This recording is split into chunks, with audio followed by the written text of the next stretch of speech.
Bismillahirrahmanirrahim. Assalamualaikum warahmatullahi wabarakatuh. Perkenalkan, kami dari kelompok 6. Di sini kami akan mempresentasikan materi mengenai organel otonom, kloroplas, dan mitokondria untuk memenuhi tugas terstruktur mata kuliah biologi sel dengan dosen pengampu Ibu Dr. Hajah Tuti Kurniati, MPD.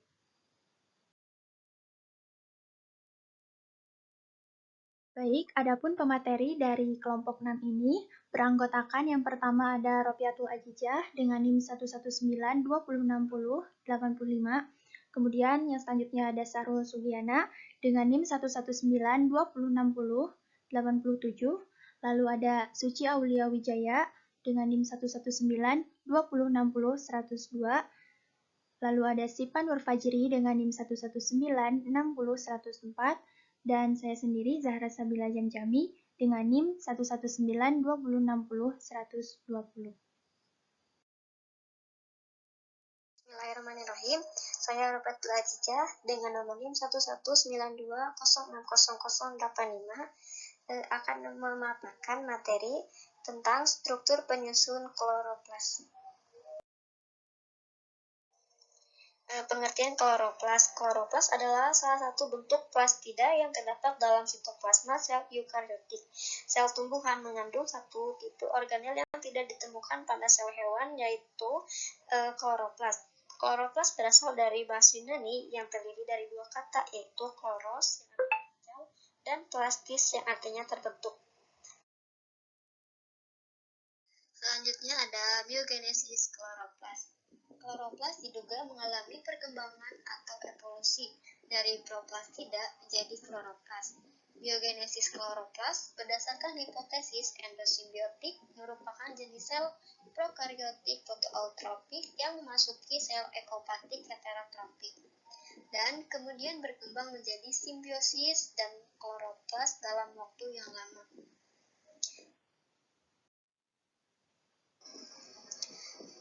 Adapun tahap-tahap perkembangan proplastida menjadi kloroplas terlihat seperti gambar di atas. Gambar yang A yaitu proplastida, yaitu yang memiliki membran luar dan membran dalam.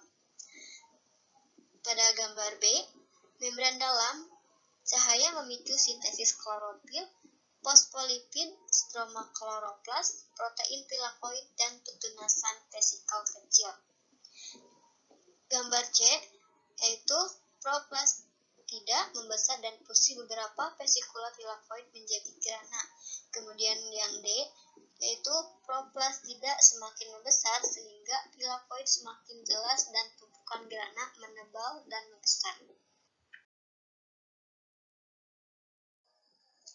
Seperti halnya mitokondria, kloroplas juga terbentuk melalui endosimbiosis. Pada gambar di samping merupakan teori endosimbiosis pada kloroplas. Pada hipotesis endosimbiosis kloroplas ini dikemukakan berdasarkan kenyataan pada saat ini bahwa kloroplas memiliki membran rangkap dan membran luarnya mirip seperti struktur membran sel. Ada beberapa fotosintetik cyanobacteria yang memiliki membran fotosintetik yang mirip dengan tilakoid pada kloroplas. Kemudian di dalam kloroplas terdapat DNA yang juga dijumpai pada bakteri fotosintetik. Dan kloroplas dapat bertambah banyak melalui pembelahan seperti halnya bakteri.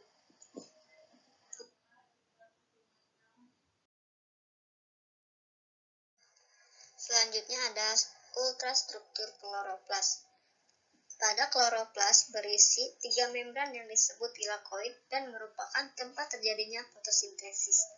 Membran tilakoid pada kloroplas bertumpuk-tumpuk yang disebut dengan grana tunggal atau granum.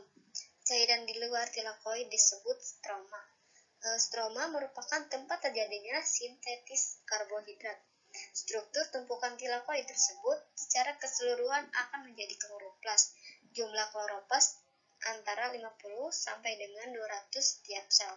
Bentuknya dari samping seperti lensa, satu sisi cembung, sisi lainnya cekung atau datar.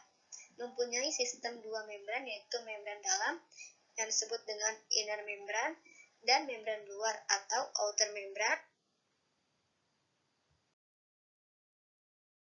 Kloroplas dibatasi oleh membran ganda yang di dalamnya memiliki stroma, yaitu suatu sistem membran yang memiliki interval yang luas dan terbenam dalam matriks fluida.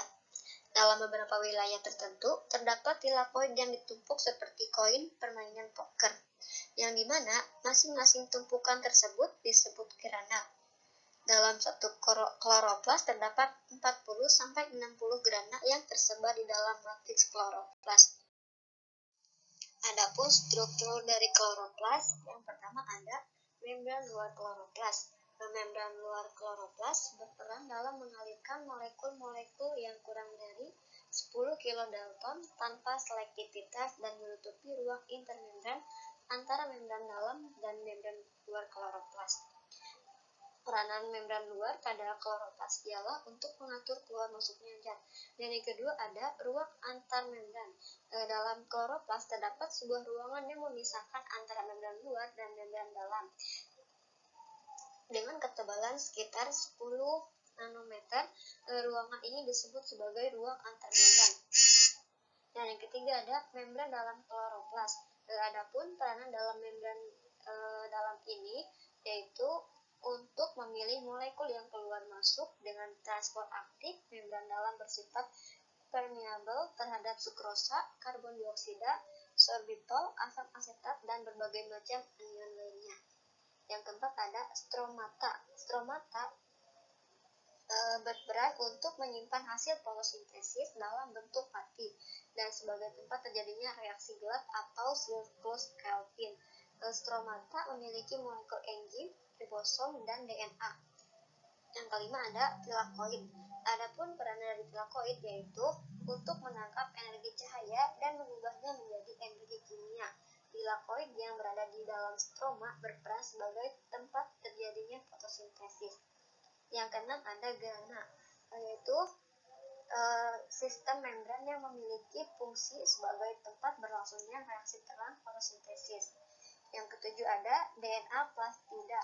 DNA plastida adalah bagian dari kloroplas yang merupakan gen pembawa sifat pada plastisida yang berfungsi untuk replikasi kloroplas dan pembelahan sel kloroplas. Yang kedelapan ada ribosom. Ribosom adalah bagian dari membran dalam kloroplas yang berfungsi untuk sintesis protein. Yang kesembilan ada pati. Pati atau amilum adalah produk dari hasil fotosintesis. Yang ke-10 ada plastogloba, yaitu senyawa kimiawi yang terkandung di dalam kloroplas. Senyawa globula tersusun dari lipid yang berbentuk globul. Adapun perbedaan dari klorofil dan kloroplas, berdasarkan pengertiannya, klorofil itu adalah pigmennya. Kemudian, kalau kloroplas adalah organel atau membrannya. Kemudian dari segi jenis, klorofil ada dua jenis, ada A dan B, sedangkan kloroplas tidak. Kemudian dari perannya, klorofil terlibat dalam fotosintesis, sedangkan kloroplas organel yang terlibat dalam fotosintesis. Kemudian dari bagiannya, klorofil adalah bagian kloroplas, sedangkan kloroplas adalah bagian dari seluruh tumbuhan. Kemudian pigmennya, pigmen hijau dan karotenoid memiliki pigmen merah dan kuning pada klorofil, lalu dalam kloroplas tidak. Kemudian lokasi klorofil ada di dalam kloroplas, di membran tilakoid, sedangkan kloroplas lebih tinggi, terutama ada di daun. Di sini saya Sahrul Sugiana akan melanjutkan presentasi mengenai pembahasan kloroplas. Nah, peran kloroplas ini sangat vital fungsinya bagi tumbuhan itu sendiri karena kloroplas ini berfungsi sebagai tempat fotosintesis, di mana fotosintesis itu adalah proses tumbuhan untuk menghasilkan energi sehingga dia dapat melanjutkan hidup dan serta nantinya akan bisa berkembang biak. Fotosintesis adalah peristiwa penyusunan zat organik gula dari zat anorganik, air, karbon dioksida dengan pertolongan energi cahaya matahari. Karena bahan baku yang dipergunakan adalah zat karbon dioksida, maka dapat juga disebut dengan asimilasi karbon. Nah, kawan-kawan bisa dilihat di slide itu merupakan gambaran dari kloroplas yang mana telah dijelaskan oleh kawan saya mengenai ultrastruktur dari kloroplas itu sendiri. Nah, di sini juga bisa dilihat itu ada merupakan reaksi kimia dari fotosintesis, di mana di situ tertulis bahwa ada 6 molekul CO atau karbon dioksida dan 6 molekul H2O atau air dengan bantuan cahaya matahari dan juga klorofil, maka akan menghasilkan C6H12O6 atau gula, molekul gula, serta 6 molekul O2 atau oksigen dengan menggunakan cahaya matahari. Jadi, fotosintesis dapat berlangsung jika adanya klorofil, CO2, dan H2O. Rangkaian reaksi fotosintesis dapat dibagi menjadi dua tahapan, yaitu reaksi terang karena memerlukan cahaya dan reaksi gelap. Tidak memerlukan cahaya tetapi memerlukan karbon dioksida. Nah, kawan-kawan, selanjutnya untuk pembahasan selanjutnya mengenai reaksi terang dan reaksi gelap.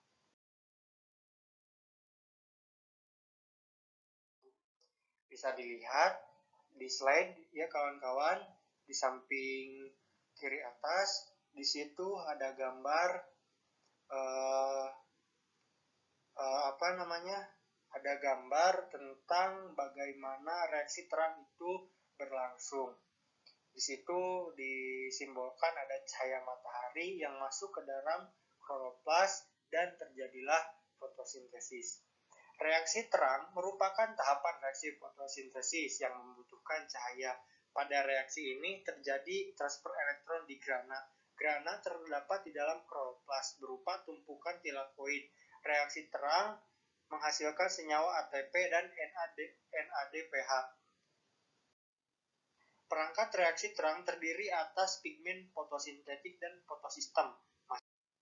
Masing-masing pigmen mengabsorpsi cahaya dengan panjang gelombang tertentu, yaitu antara 400 nanometer cahaya violet dan 700 nanometer cahaya merah. Pigmen-pigmen menangkap cahaya diklasifikasikan menjadi 3 kelompok, yaitu klorofil, karotenoid, dan vicobilin.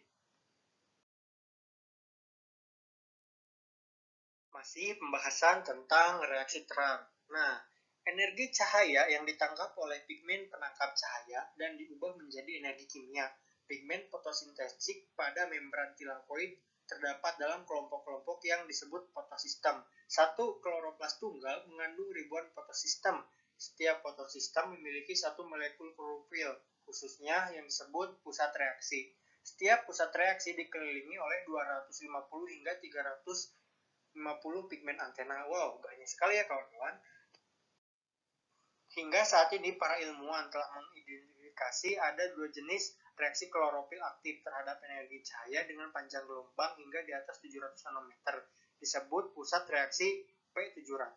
Pusat reaksi kedua aktif terhadap panjang gelombang 680, disebut pusat reaksi P680. Fotosistem dengan sebuah pusat reaksi P700 disebut fotosistem 1, sedangkan sistem pusat reaksi P680 disebut fotosistem 2 atau FS2. Nah, jadi bisa dilihat kawan-kawan di samping itu merupakan ada gambaran tentang ilustrasi fotosistem 1 dan fotosistem 2 dan di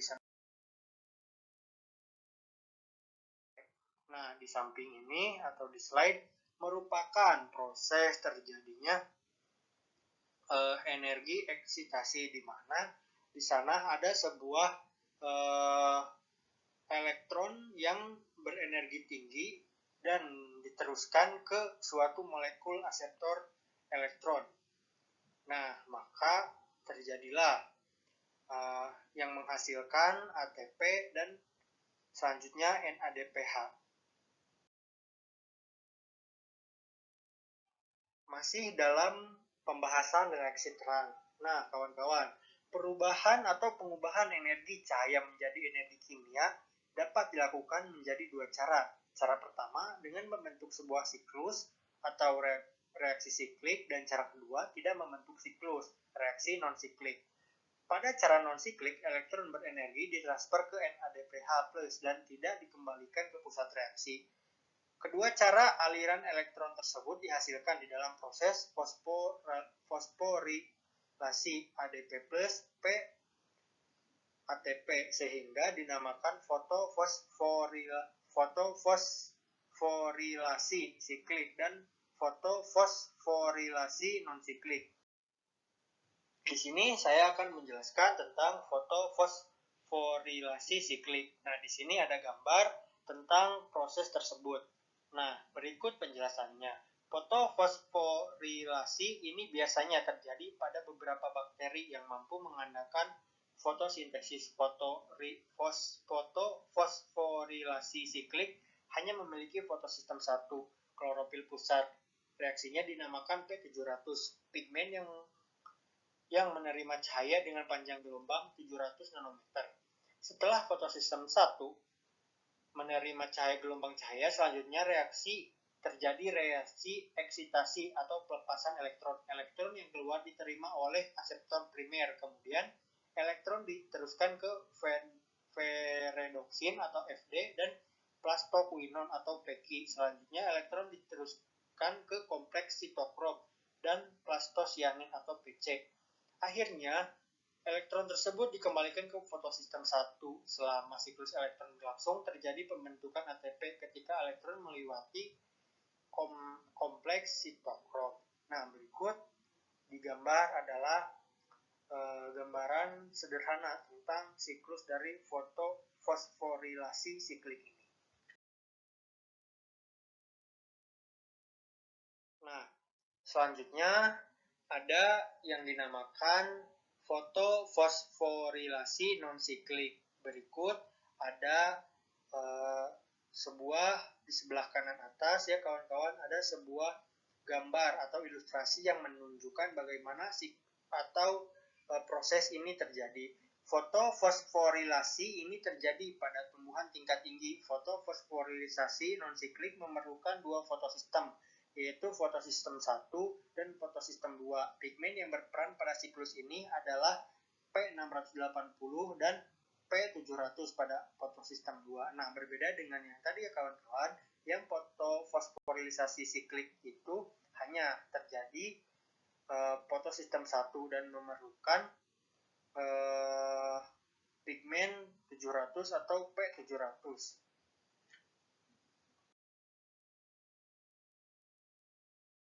Selanjutnya akan menjelaskan tentang peran kloroplas dalam fotosintesis, khususnya pada proses reaksi gelap. Nah, di sini reaksi gelap dapat terbagi melalui dua jalur, yaitu siklus Calvin-Benson dan jalur Hartleb. Nah, seperti namanya kawan-kawan, reaksi gelap. Jadi, reaksi gelap ini terjadi pada malam hari atau tidak memerlukan cahaya matahari. Yang pertama, saya akan menjelaskan bagian dari reaksi gelap ini, yaitu siklus Calvin-Benson. Nah, pada siklus Calvin-Benson dimulai dengan fiksasi CO2 oleh ribosa di fosfat karboksilase atau RUBP membentuk 3 fosfolgliserat. RUBP merupakan enzim aselotrik yang distimulasi oleh 3 jenis perubahan yang dihasilkan dari pencahayaan kloroplas.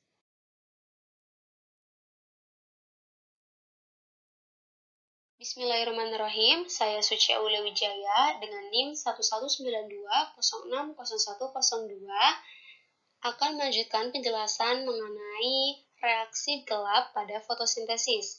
Yang pertama adalah siklus Calvin. Nah, siklus Calvin terdapat pada gambar berikut. Pertama, reaksi dari enzim ini distimulasi oleh peningkatan pH. Jika kloroplas diberi cahaya, ion H+ ditransfer pada stroma K dalam tilakoid menghasilkan peningkatan pH stroma yang menstimulasi enzim karboksilase terletak di permukaan luar membran tilakoid. Kedua, reaksi ini distimulasi oleh Mg2+, yang memasuki stroma daun sebagai ion H+ jika kloroplas diberi cahaya. Ketiga, reaksi ini distimulasi oleh NADPH yang dihasilkan oleh fotosistem 1 selama pemberian cahaya. Fiksasi CO2 ini merupakan reaksi gelap yang distimulasi oleh pencahayaan kloroplas. Fiksasi CO2 melewati proses karboksilasi, reduksi, dan regenerasi. Karboksilasi melibatkan penambahan CO2 dan H2O ke RUBP membentuk dua molekul 3-fosfogliserat atau 3-PGA. Kemudian, pada fase reduksi, gugus karboksil dalam 3-PGA direduksi menjadi satu gugus aldehida dalam 3-fosfogliserat dehida atau 3-PGAL dehida. Reduksi ini tidak terjadi secara langsung, tetapi gugus karboksil dari 3-PGA pertama-tama diubah menjadi ester jenis hibrida asam pada asam 1,3 difosfogliserat atau 1,3 bis-PGA dengan penambahan gugus fosfat terakhir dari ATP.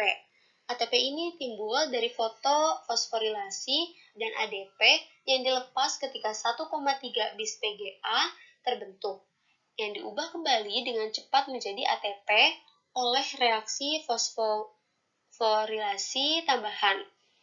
Bahan pereduksi yang sebenarnya adalah NADPH yang menyumbang 2 elektron. Secara bersamaan, Pi dilepas dan digunakan kembali untuk mengubah ADP menjadi ATP. Pada fase regenerasi, yang diregenerasi adalah RUBP yang diperlukan untuk bereaksi dengan CO2 tambahan yang berdifusi secara konstan ke dalam dan melalui stomata. Pada akhir reaksi Kelvin, ATP ketiga yang diperlukan bagi tiap molekul CO2 yang ditambat digunakan untuk mengubah ribulosa 5-fosfat menjadi RUBP. Kemudian daur dimulai kembali. Siklus yang kedua pada reaksi gelap adalah siklus Hatch-Slav, seperti gambar berikut. Berdasarkan cara memproduksi glukosa, tumbuhan dapat dibedakan menjadi tumbuhan C3 dan C4. Tumbuhan C3 merupakan tumbuhan yang berasal dari daerah subtropis. Tumbuhan ini menghasilkan glukosa dengan pengolahan CO2 melalui siklus Kelvin yang melibatkan enzim Rubisco sebagai penambat CO2.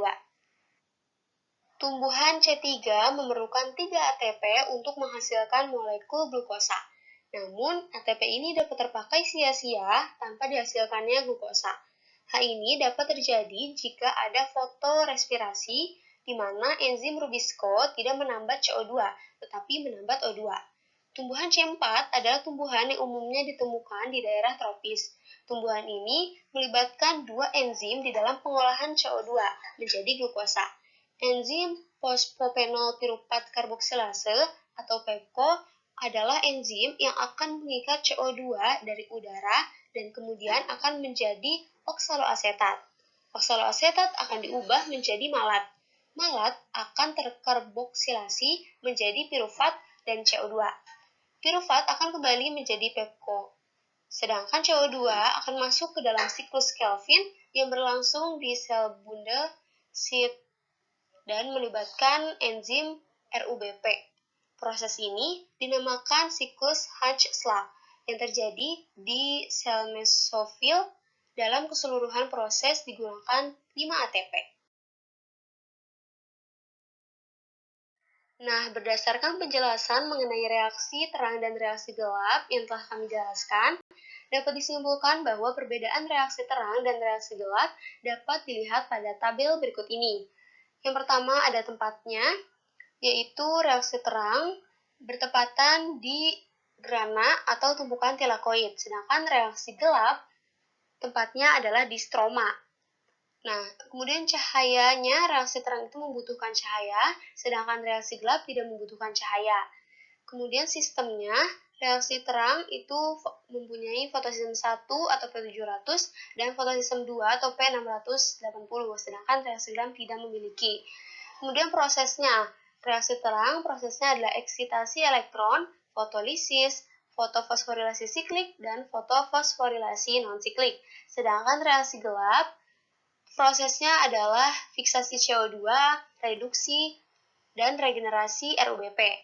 Kemudian bahannya, reaksi terang bahannya itu adalah klorofil, cahaya, dan H2O atau air. Sedangkan reaksi gelap bahannya adalah ATP, NADPH2, dan CO2. Dan yang terakhir adalah produknya. Reaksi terang menghasilkan ATP, O2, dan NADPH2.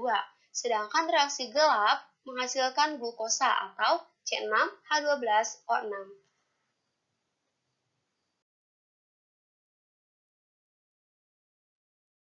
Selanjutnya adalah pembahasan mengenai struktur penyusun mitokondria. Yang pertama adalah pengertian mitokondria. Mitokondria adalah organel sel yang dikenal sebagai the power of cell atau menghasilkan energi atau dapur sel. Nama mitokondria dibangun dari dua suku kata berbahasa Yunani, yaitu mito yang berarti benang dan chondrion yang berarti granula. Jadi mitokondria adalah organel sel yang berbentuk memanjang atau granula. Di dalam mitokondria terdapat DNA dan ribosom. Kemudian bagaimana sih ultrastruktur mitokondria? Nah, mitokondria ini terdapat di dalam semua sel eukariotik dengan jumlah mitokondria pada sel tumbuhan lebih sedikit dibandingkan dengan sel hewan. Pada umumnya berbentuk lonjong dengan ukuran mitokondria bervariasi. Diameternya 0,5 sampai 1 pm dan panjangnya sampai 1 pm. Jumlahnya lebih banyak pada sel yang memerlukan banyak energi, seperti pada sel otot jantung dan flagel sperma.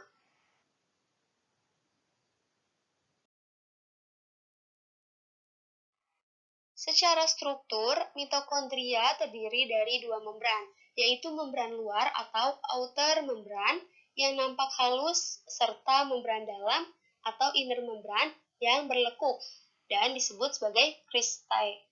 Kedua membran tersebut memiliki komposisi dan fungsi yang berbeda. Membran luar terdiri dari 50% lemak dan 50% protein, sedangkan membran dalam dengan komposisi 20% lemak dan 80% protein dengan sifat yang kurang permeabel dibanding dengan membran luar. Antara membran luar dan membran dalam terdapat ruang antar membran atau intermembran. Selanjutnya, ultrastruktur mitokondria. Dalam krista, terdapat molekul lipida yang meliputi fosfatidilinositol, fosfatidilkolin, dan kardiopolin. Sementara itu, berkaitan dengan protein, semua enzim yang diperlukan dalam rantai transportasi elektron seperti ATP sintesis, enzim perakitan protein dirakit dalam kristae. Menurut Lynn Margulis, The Origin of Eukaryotic Cell, asal-usul sel-sel eukariotik, mitokondria berasal dari prokariot purba, berfungsi ke dalam sel eukariot tanaman dewasa modern.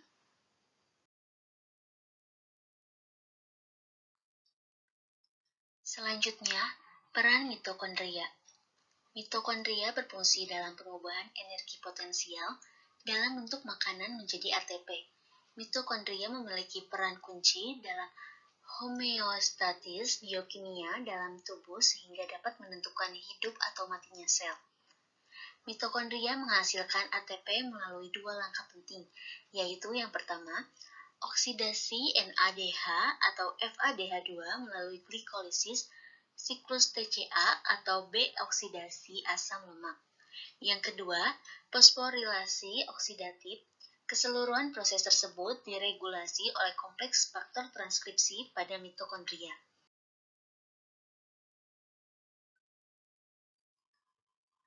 Selanjutnya, tempat terjadinya metabolisme oksidatif atau respirasi seluler. Jalur metabolisme memanen menghasilkan energi. Istilah respirasi secara umum adalah bernapas, yaitu pertukaran O2 dan CO2 antara organisme dan lingkungannya.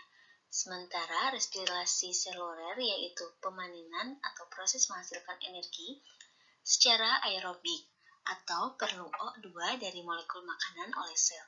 Sebenarnya, pernapasan dan respirasi seluler sangat berhubungan.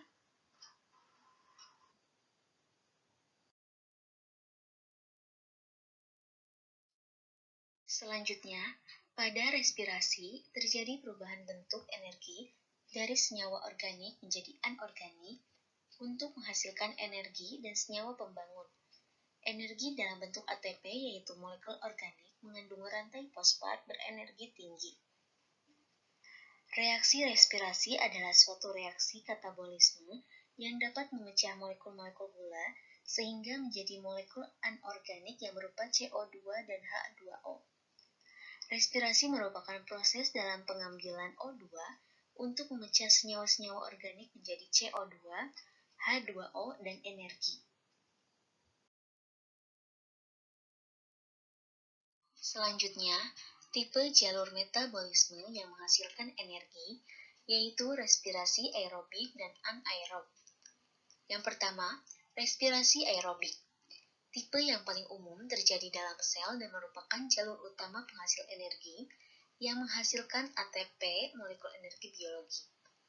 Istilah aerobik menunjukkan makna bahwa jalur aerobik tidak dapat berlangsung tanpa tersedianya oksigen yang cukup. Setiap pernapasan memasukkan oksigen yang diperlukan sel untuk melangsungkan jalur aerobik ini. Respirasi aerobik adalah jalur yang paling banyak menghasilkan energi ATP dari satu molekul glukosa, yaitu dapat dihasilkan 36 bahkan lebih molekul ATP. Jalur anaerob atau fermentasi. Kebanyakan bakteri dan protista lain dengan jalur anaerob untuk membuat menghasilkan ATP yang diperlukannya. Jalur anaerob adalah sitoplasma sel dan substansi selain oksigen dalam sitoplasma adalah penerima elektron terakhir. Dalam ketiga jalur tersebut, reaksi tidak dapat berlangsung sendiri, tetapi harus dibantu enzim. Bila lewat jalur fermentasi, satu molekul glukosa dihasilkan 2 ATP. Perbedaan antara respirasi aerob dan anaerob adalah aerob menggunakan oksigen, sedangkan anaerob tidak. Selain menggunakan oksigen untuk melakukan respirasi aerob, makhluk hidup juga membutuhkan glukosa. Zat ini bisa didapatkan melalui makanan mengandung karbohidrat yang sudah diolah oleh enzim-enzim di sistem pencernaan. Adapun tahapan dalam respirasi sel dapat dikelompokkan menjadi glikolisis, siklus Krebs atau asam sitrat, dan transfer elektron atau fosforilasi oksidatif. Ketiga tipe jalur metabolisme penghasil energi tersebut memulai prosesnya dengan sebutan reaksi glikolisis. Reaksi glikolisis memecah glukosa menjadi 2 molekul asam piruvat. Reaksi glikolisis terjadi dalam sitoplasma sel tanpa peranan oksigen. Setelah reaksi glikolisis, jalur berikutnya bisa berbeda. Bisa aerob, bisa anaerob, tergantung kebutuhan sel atau ketersediaan oksigen dalam sel.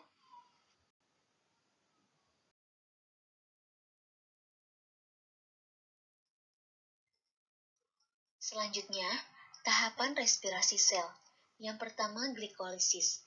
Glikolisis terdiri dari 2 kata, yaitu gluko dan lisis.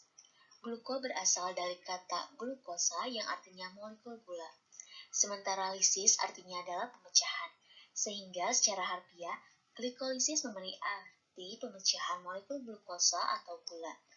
Tahapan pertama dari respirasi aerob ini memiliki 10 tahapan, sedangkan glikolisis pada respirasi anaerob ini tergolong ke katabolisme karbohidrat, karena dia memecah dan menyederhanakan glukosa. Proses yang terjadi pada respirasi anaerob hanya glikolisis dan transfer elektron saja. Nah, dari gambar penjelasan jalur glikolisis,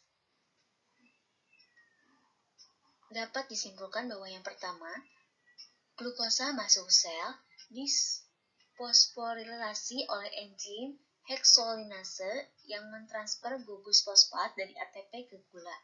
Yang kedua, glukosa 6-fosfat disusun ulang untuk mengubahnya menjadi isomernya, fruktosa 6-fosfat. Yang ketiga, molekul ATP masih diinvestasikan dalam glikolisis. Enzim mentransfer gugus fosfat dari ATP ke gula. Yang keempat, enzim menguraikan molekul gula menjadi 2 gula karbon 3 yang berbeda, gliseral dehidroposfat dan dihidroksiaseton fosfat.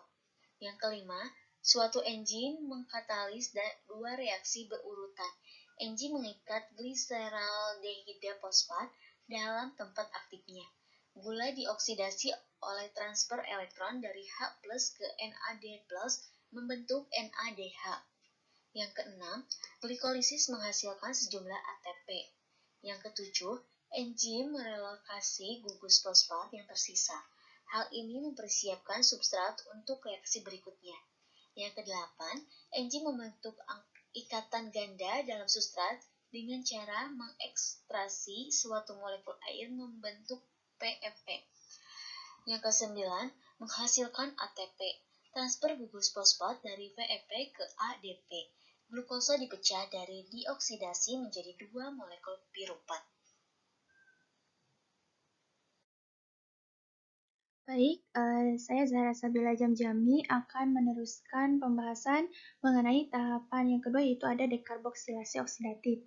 Nah, setelah sel tubuh makhluk hidup ini melakukan kegiatan glikolisis, maka akan dilanjutkan dengan proses dekarboksilasi oksidatif atau proses oksidasi piruvat. Nah, dekarboksilasi oksidatif ini terjadi di matriks mitokondria yang dijadikan sebagai tahap persiapan bahan sebelum terjadinya siklus Krebs. Untuk prosesnya itu, di mana senyawa asam piruvat akan diubah menjadi 2-asetil koenzim A.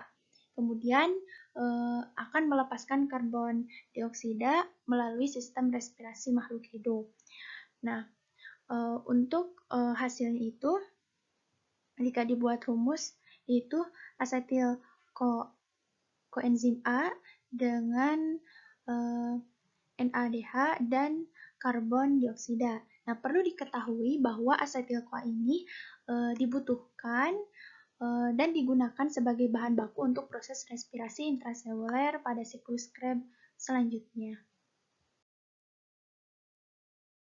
Untuk slide yang selanjutnya yaitu ada tahap yang ketiga, siklus Krebs. Tahap selanjutnya dalam degradasi molekul glukosa pada mitokondria disebut dengan siklus asam sitrat. Nah, selain itu siklus asam sitrat ini disebut juga dengan siklus dikarboksilat ataupun siklus Krebs sebagai penghormatan terhadap penemunya yaitu Hans Krebs, ilmuwan Jerman Inggris, dalam mendeskripsikan sebagian besar jalur metabolik dalam siklus Krebs. Menurut Hasim, dijelaskan pula bahwa siklus ini merupakan suatu urutan reaksi kimia di mana gugus asetil dari asetil-CoA dipecah menjadi karbon dioksida dan atom hidrogen. Dan reaksi ini pun terjadi di dalam matriks mitokondria. Selain itu, menurut Kurniati, bahwa siklus Krebs ini akan menghasilkan 3 NADH dan FADH2, di mana elektron dari 3 NADH dan FADH2 ini ditransferkan ke elektron carrier. Untuk lebih jelasnya, nanti akan dijelaskan dalam tahapan pada siklus Krebs. Penjelasan mengenai siklus Krebs ini dibagi menjadi 8 tahap. Yang pertama ada proses pembentukan sitrat. Nah, di mana dalam proses ini terjadi penggabungan molekul asetil-CoA yang berkarbon 2 dengan oksaloasetat membentuk asam sitrat berkarbon 6. Lalu dilanjutkan dengan tahap yang kedua, yaitu sitrat yang dihasilkan dari proses sebelumnya kemudian diubah menjadi isositrat melalui pembuangan satu molekul air dan ada penambahan satu molekul air dari yang lain. Lalu tahap yang ketiga, pada tahap ini terjadi proses dekarboksilasi atau perombakan yang pertama kali. Nah, isositrat yang terbentuk dari tahapan sebelumnya dioksidasi menjadi oksalosuksinat yang terikat oleh enzim isositrat dehidrogenase. Dan juga terjadi reduksi dari NAD+ menjadi NADH. Kemudian senyawa yang dihasilnya pun kehilangan satu molekul karbon dioksida. Lalu diteruskan dengan tahap yang keempat. Nah, pada tahap ini karbon dioksida kehilangan lagi satu molekul dan senyawa yang dihasilnya pun dioksidasi. Kemudian terjadi pula reduksi antara NAD plus menjadi NADH. Nah, molekul yang tersisa kemudian melekat ke koenzim asetil melalui ikatan yang tidak stabil. Nah, dilanjutkan dengan tahap yang kelima. Nah, pada tahap ini, koenzim asetil kemudian digantikan oleh gugus fosfat yang ditransfer ke GDP membentuk GTP. Nah, GTP inilah yang nantinya akan menjadi ATP, yaitu dijadikan sebagai energi yang dibutuhkan oleh jaringan.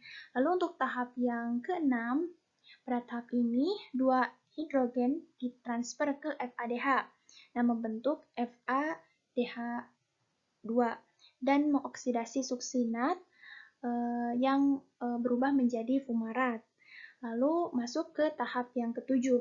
Nah, pada tahap ketujuh terjadi proses hidrasi. Nah, pada proses ini terjadi penambahan satu molekul air yang menyusun ulang ikatan sehingga menghasilkan produk berupa malat.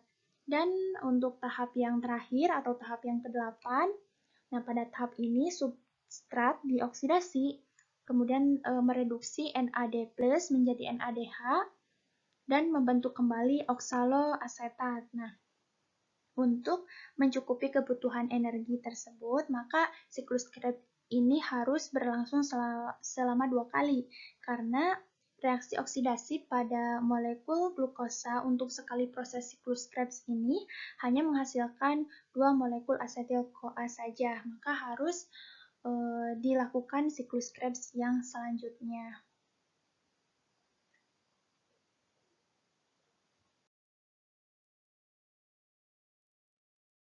Baik, untuk tahap yang keempat yaitu ada transfer elektron.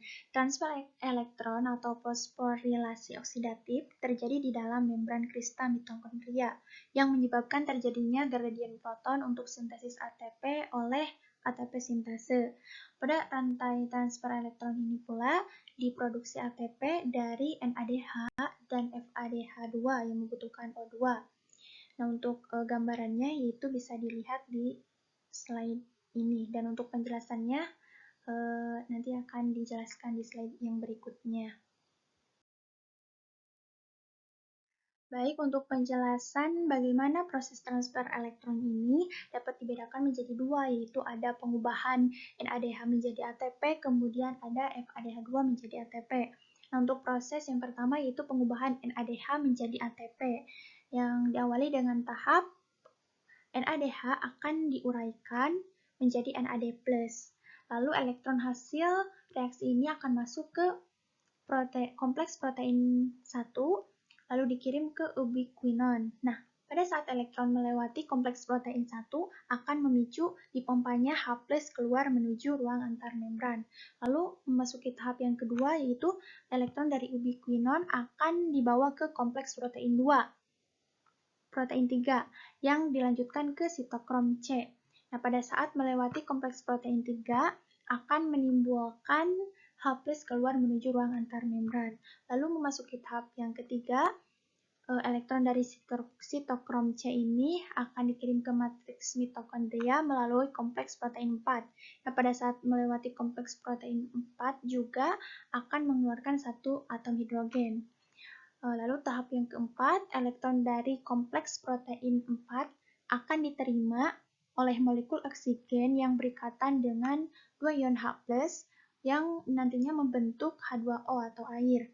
Nah, bila dihitung, transfer elektron dari macam-macam kompleks protein tadi memicu dipompanya 3 ion H+, keluar antar membran. Nah, H+ atau proton tersebut akan kembali menuju matriks mitokondria melalui enzim ATP sintase. Nah, lewatnya H+ pada enzim tersebut maka akan memicu pembentukan ATP secara bersamaan. Karena terdapat 3 H+ yang masuk, maka terbentuk pula 3 molekul ATP, sehingga dapat diartikan bahwa setiap satu NADH menghasilkan 3 ATP atau 3 adenosin trifosfat.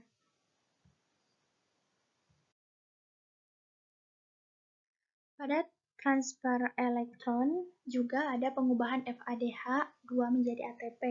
Nah, diawali dengan tahap FADH2 diuraikan menjadi FAD. Lalu pada tahap kedua elektron akan langsung ditangkap oleh ubiquinon. Dari ubiquinon ini, elektron akan dibawa menuju kompleks protein 3 dan menuju ke sitokrom C. Nah, pada saat melewati kompleks protein 3, dikeluarkan satu atom hidrogen.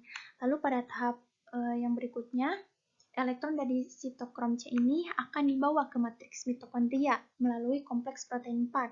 Nah, pada saat melewati kompleks protein 4, dikeluarkan pula satu atom hidrogen. Lalu elektron hasil tersebut diterima oleh molekul oksigen yang nantinya akan berikatan dengan dua ion H+ untuk membentuk H2O. Nah, setiap atom hidrogen yang terbentuk akan memasuki ke ATP sintase untuk menjadi ATP. Nah, jumlah ion hidrogen yang dikeluarkan pada proses ini berjumlah 2, sehingga dapat diartikan bahwa setiap satu molekul FADH2 menghasilkan 2 adenosin trifosfat. Nah, perbedaan dari pengubahan NAD menjadi ATP, kemudian FADH2 menjadi ATP ini hanya terletak pada jumlah ATP yang dihasilkan. Untuk yang sebelumnya kan dihasilkan 3 ATP, untuk FADH ini dihasilkan 2 ATP.